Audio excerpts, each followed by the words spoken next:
सभी भक्तों को राधे राधे, जय पिताजी की।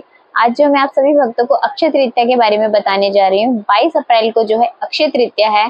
सबसे पहले मैं आपको बताऊंगी कि अक्षय तृतीया क्यों मनाते हैं और इस दिन क्या जो महत्व है बनाने का। तो मैं आपको बताने जा रही हूँ कि अक्षय तृतीया जो इस साल 22 अप्रैल 2023 को है और मनाने की जो महत्व है, पौराणिक कथाएं जो हमें बताती है। एक तो ये कहा जाता है कि जो कृष्ण जी ने अपनी बहन द्रौपदी को उसी दिन ही जो है आशीर्वाद दिया था कि तुम्हारे घर में कभी अन्न धन या फिर किसी सुख समृद्धि की कमी नहीं रहेगी, इसलिए अक्षय तृतीया का दिन जो है सबसे महत्वपूर्ण माना जाता है। दूसरी चीज मैं आपको बताऊंगी कि अक्षय तृतीया के दिन ही बद्रीनाथ जी के जो है पट खुलते हैं। तो इसके पीछे भी एक पौराणिक कथा है जिसके बारे में मैं आज आपको बता रही हूँ थोड़ा बहुत, जिससे कि आपको जानकारी हो सके। अक्षय तृतीया के दिन जो है बद्रीनाथ में पट खुलते हैं। 6 महीने पट उनके बंद रहते हैं और 6 महीने के बाद जो खुलते हैं, सभी संत जो है बद्रीनाथ के दर्शन करने के लिए जाते हैं। तो ऐसे ही जो थे लोग मथुरा वृंदावन से भी जो थे दर्शन करने के लिए जा रहे थे। तो जो हरिदास जी थे, जिन्होंने स्वयंभू जो है, जो हमारे बाके बिहारी जी हैं, उनको उनके आस्था और प्रेम से वो प्रकट हुए थे।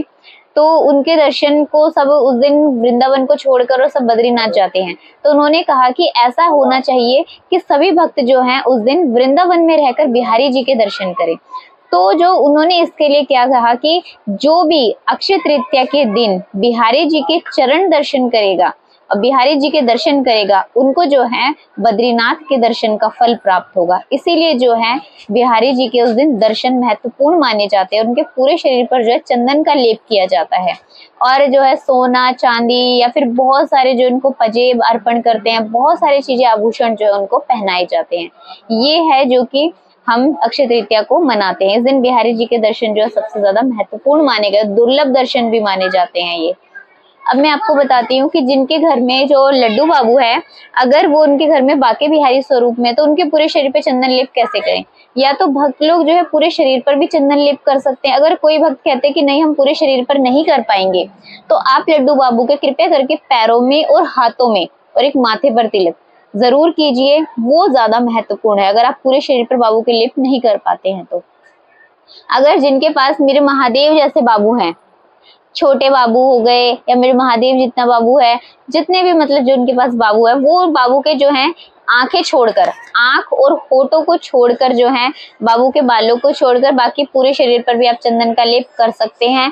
अगर भक्त चाहते हैं कि नहीं हम श्रृंगार वाली जगह छोड़े, तो आप श्रृंगार भी जगह छोड़कर बाकी पूरे शरीर पर भी जो आप चंदन का लेप कर सकते हो। ये भक्तों के ऊपर निर्भर है, लेकिन अक्षय तृतीया वाले दिन जो चंदन का लेप जरूर करना चाहिए। और उस दिन जो हमें घर में अपने कोई भी चीज, सोना या चांदी, कोई भी चीज जरूर खरीदनी चाहिए। ये घर के लिए अच्छा होता है और हमें बाबू को जो पूरे चंदन पे लेप लगाकर जो दिन शरीर को उनके शीतलता प्रदान करनी चाहिए। उस दिन उन्हें सत्तू हो गया, ठंडी चीजें जो है उस दिन वही खिलानी चाहिए अक्षय तृतीया वाले दिन। अब मैं आप सभी भक्तों को बताऊंगी कि चंदन कौन सा इस्तेमाल करना चाहिए। मैं जो चंदन यूज करती हूँ जिससे बाबू के शरीर को भी कोई नुकसान नहीं पहुंचता, वो मैं आपको बता रही हूँ। एक तो ये है काशी अष्टगंध का चंदन। चंदन जो है हमें बाबू का इसका लेप करना चाहिए, पूरी बॉडी पे भी कर सकते हैं, इससे बाबू को साइड इफेक्ट नहीं होता है। दूसरा है गोपी चंदन। जिनके पास में काशी अष्टगंध ना उपलब्ध हो, वो ये गोपी चंदन का भी लेप कर सकते हैं, सभी बाबू की स्किन को जो है नुकसान नहीं पहुंचता है।